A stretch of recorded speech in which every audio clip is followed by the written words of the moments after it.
নমস্কার, হিজিবিজির একটা একদম হিজিবিজি ব্লগে আপনাদের সবাইকে স্বাগত। আমাদের বাগানের বেশ কয়েকটা বসন্তের শেষের দিকের ফুল দিয়ে আজকের ব্লগটি শুরু করছি। এটি ব্লগ বলা যায় না, এটা একটা ভাবনা। প্রত্যেক বছরই শীতে একটু পিঠে, গরমে একটুখানি বড়ি দেওয়া, এই ব্যাপারগুলো আমি করে থাকি। কোনোটাতেই আমি পটু না, কিন্তু চেষ্টা করি। আগের মতো শিল নোড়ার বদলে এসেছে মিক্সি, তারপর হাত দিয়ে ফ্যাটানোর বদলে হুইস্কার ইউজ করি ফ্যাটানোর জন্য।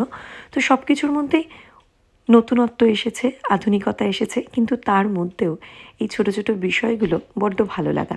আমার কাছে অন্তত এই কাজগুলো কিন্তু আমার দিদা, আমার ঠাকুমা, আমার বাড়ি, আমার আলগোছে সংসারটাকে বারবার মনে পড়ায়। ছোটোবেলায় আমার মেয়েবেলার প্রত্যেকটার সঙ্গী এটা।